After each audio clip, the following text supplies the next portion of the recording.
My name is Kai, and for 3 years, my sister-in-law Victoria made it her mission to convince everyone I was worthless. "Oh, Kai's here," she'd announce at every family dinner. "Did you manage to keep a job this month?" I worked as a freelance graphic designer. "I'm self-employed, Victoria." "That's what unemployed people call themselves," she'd say with a cruel smile. My brother Ryan would just shrug. "She's joking, man." But she wasn't joking. Victoria ran a nonprofit called Hope Forward that helped at-risk youth. Everyone praised her constantly. "Victoria's changing lives," my mom would gush. "Unlike some people who just doodle on computers." I'd clench my jaw and stay quiet. At Thanksgiving, Victoria cornered me in the kitchen. "You know what your problem is, Kai?" "I'm sure you'll tell me," I muttered. "You're useless," she said flatly. "No real job, no ambition, no future. Ryan and I are embarrassed by you." "Ryan said that?" I asked. "He doesn't have to say it out loud," she replied. That night, I helped clean up and found Victoria's laptop open on the counter. A spreadsheet glowed on the screen labeled HF Reconciliation, Private. I shouldn't have looked, but something felt off. The numbers didn't match. Donations listed at $500,000, but expenditures showed only $200,000 to youth programs. Where did the other $300,000 go? I took photos with my phone, my hands shaking. "What are you doing?" Victoria appeared in the doorway. "Just cleaning," I said, closing the laptop. Her eyes narrowed. "Stay away from my things." "Sure thing," I replied, but I'd already seen enough. The next day, I dug deeper into public records. Hope Forward's tax filings showed massive donations, but the actual youth programs seemed barely funded. I called my friend Jason, who worked in forensic accounting. "Can you look at something for me?" "What have you got?" he asked. I sent him the photos. "Tell me I'm crazy." 2 hours later, he called back. "Kai, this looks like embezzlement." "You're sure?" My heart raced. "The money's being funneled through shell companies," Jason explained. "Someone's stealing hundreds of thousands from this nonprofit." Victoria wasn't just cruel, she was a criminal. And suddenly, her constant attacks made sense. She'd been discrediting me for years. If I ever discovered her crimes, who would believe the useless brother-in-law? "I need to report this," I told Jason. "You'll need more evidence," he warned, "and probably the FBI." I took a deep breath. "Then let's get more evidence." This wasn't about revenge. This was about justice for the kids Victoria claimed to help. The kids whose donations she'd been stealing. I contacted the FBI's Financial Crimes Division the next morning. "Special Agent Rodriguez speaking," a woman answered. "I have evidence of nonprofit embezzlement," I said. "Hundreds of thousands of dollars." "Tell me what you found," she replied. I explained everything. The spreadsheets, the missing money, the shell companies Jason identified. "Can you send me those documents?" Agent Rodriguez asked. "Already emailing them," I said. She called back within an hour. "Mr. Kai, this is solid preliminary evidence. We'd like to open an investigation." "What do I need to do?" I asked. "Keep gathering evidence if you can safely," she said. "Don't tip off the suspect. Can you do that?" "She's my sister-in-law," I admitted. "Family dinners are awkward enough already." Agent Rodriguez laughed. "I bet. We'll work quickly." Over the next 2 months, I became an unofficial FBI informant. I attended Hope Forward fundraisers and recorded Victoria's speeches. "Every dollar you donate goes directly to helping children," she'd say. Lies. All lies. I photographed documents when visiting Ryan and Victoria's house.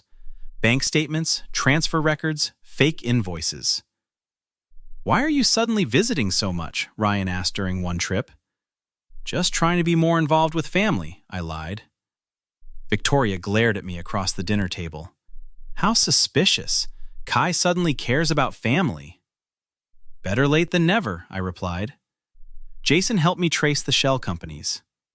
"Look at this," he said, showing me incorporation documents. "Victoria's listed as the registered agent for 3 of them." "Can you testify to that?" I asked. Absolutely, he confirmed. Agent Rodriguez kept me updated. We've subpoenaed bank records. You were right. She's been siphoning donations for 3 years. How much total? I asked. Close to $900,000, she said. I felt sick.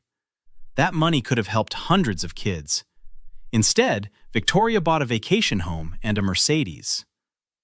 When do you move on her? I asked. Soon, Agent Rodriguez promised. We're building an airtight case. My mom called that week. Family dinner Sunday. Victoria's announcing something exciting. I'll be there, I said. Try to be supportive, Mom added. Not everyone can be as successful as Victoria. I bit my tongue. Sure, Mom. Sunday arrived.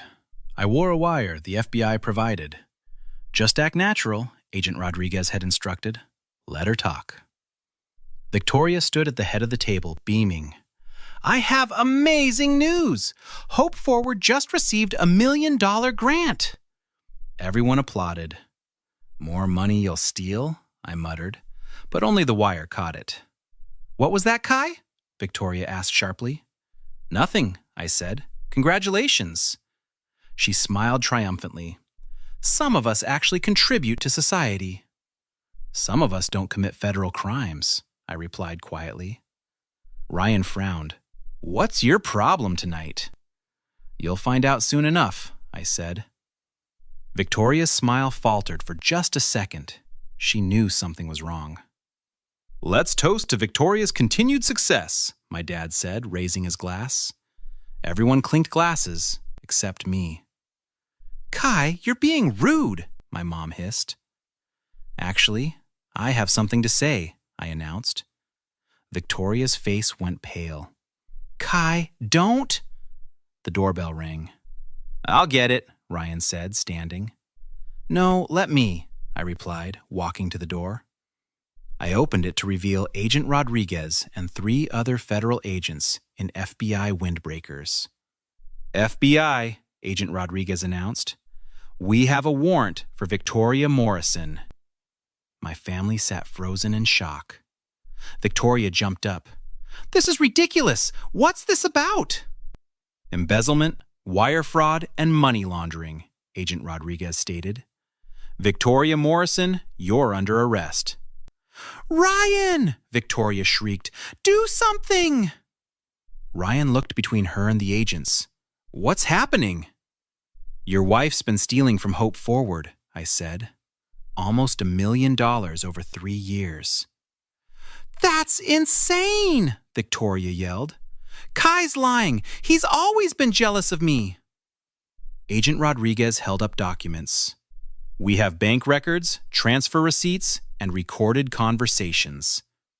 Recorded by who? Victoria demanded. By me, I said quietly. Her face twisted with rage. You useless little... Save it for your lawyer, Agent Rodriguez interrupted. You have the right to remain silent. Victoria turned to my family. Don't believe him! Kai's unstable! I've been saying it for years! My mom looked at me. Kai, what did you do? I reported a crime, I replied. The FBI investigated. They found evidence. Show them, Agent Rodriguez said, handing me a folder. I spread the documents across the table. Shell company registrations, bank transfers, fake invoices. Ryan picked up a bank statement. This is your signature, Victoria. I can explain, she started. Ma'am, anything you say can be used against you, Agent Rodriguez warned. Jason stepped through the door behind the agents. I'm the forensic accountant who analyzed the evidence. Jason? Ryan looked confused. You're part of this? Victoria stole from kids who needed help, Jason said. Yeah, I'm part of bringing her down. Victoria lunged toward me, but an agent caught her arm. You ruined everything. You ruined yourself, I replied. I made one mistake, she screamed. You made 3 years of deliberate choices, Agent Rodriguez corrected. That's not a mistake. They handcuffed Victoria as she sobbed. "Ryan, please, tell them I'm a good person." Ryan stared at the documents, his face pale. "I don't know what you are anymore." "How could you do this to family?" my dad asked me. "How could she steal from children?" I countered. Victoria was let out in handcuffs, still screaming about how useless I was. The irony wasn't lost on anyone. 6 months later, I sat in the federal courthouse for Victoria's sentencing hearing. "All rise," the bailiff announced. "The Honorable Judge Thompson presiding." Judge Thompson reviewed the documents with a grim expression. "Ms. Morrison, you've been found guilty on 17 counts of wire fraud and embezzlement." Victoria stood next to her lawyer, trembling. "Your Honor, if I could just explain." "You'll have a chance to speak," Judge Thompson interrupted. "First, I want to hear from the prosecution." Assistant U.S. Attorney Sarah Bennett approached the bench. "Your Honor, the defendant stole $847,000 from a nonprofit serving at-risk children. That money was donated specifically to help vulnerable youth," she continued. "Instead, Ms. Morrison bought a vacation home, a luxury vehicle, and designer clothes." Victoria's lawyer objected. "Your Honor, my client made mistakes, but—" "Mistakes?" Judge Thompson raised an eyebrow. "These were calculated crimes over 3 years." Agent Rodriguez took the stand. "The investigation revealed shell companies, falsified records, and systematic theft." "Who brought this to your attention?" the judge asked. "The defendant's brother-in-law, Kai," Agent Rodriguez answered. "He provided initial evidence and cooperated throughout our investigation." Victoria glared at me from across the courtroom. Judge Thompson turned to me. "Mr. Kai, would you like to make a statement?" I stood up. "Yes, Your Honor." I walked to the witness stand, my heart pounding. "For 3 years, Victoria called me useless," I began. "She told everyone I was worthless, unreliable, a failure." "And why do you think she did that?" the judge asked. "To discredit me," I replied. "So if I ever discovered her crimes, nobody would believe me." Victoria's lawyer stood. "Objection! That's speculation." "Overruled," Judge Thompson said. "Continue, Mr. Kai." "She stole from kids who needed help," I said. "Children who had nothing. And she spent their money on herself." "Did you ever confront her directly?" the judge asked. "No, Your Honor," I replied. "I went straight to the FBI because this was bigger than family drama." "Thank you," Judge Thompson said. "You may step down." Victoria's turn came. "Your Honor, please, I'm sorry. I'll do anything." "Will you give those children their futures back?" the judge asked. Victoria's mouth opened, then closed. "Can you return the stability and resources they lost?" Judge Thompson pressed. I can't," Victoria whispered. "Exactly," the judge said. "Ms. Morrison, do you have anything else to say?" "Kai, please," Victoria turned to me. "Tell them I'm not a monster. We're family." I met her eyes. "You stopped being family when you chose to hurt innocent kids."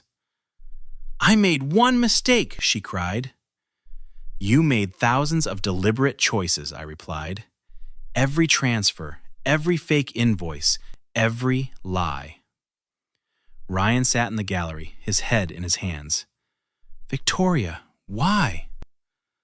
"I was going to pay it back," she shouted. Attorney Williams stood. "Your Honor, the defendant showed no intention of returning funds. She was planning to continue the fraud." "How do you know that?" Victoria's lawyer demanded. "She submitted a new grant application the week before her arrest," Williams said.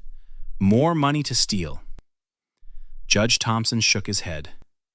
"Ms. Morrison, you've shown no genuine remorse, only regret at being caught." "That's not true," Victoria protested.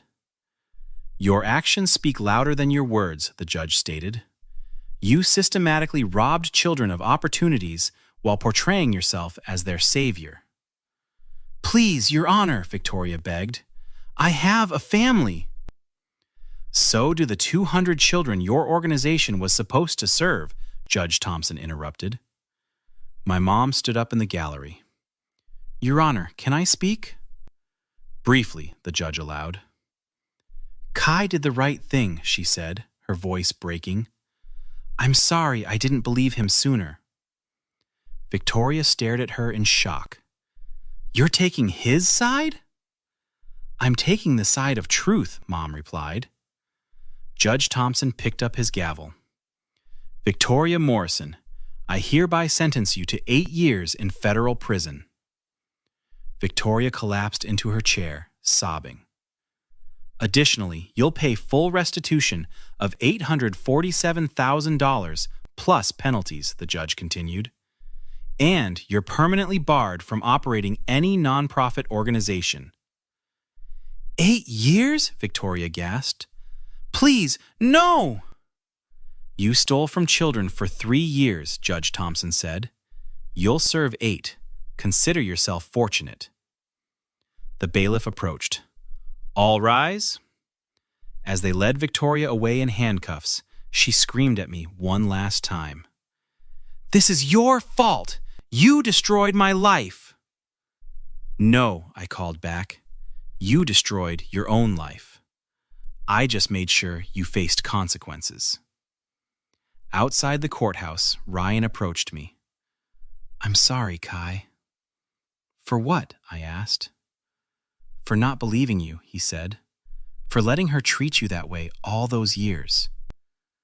You believe her lies, I replied. That's on her, not you.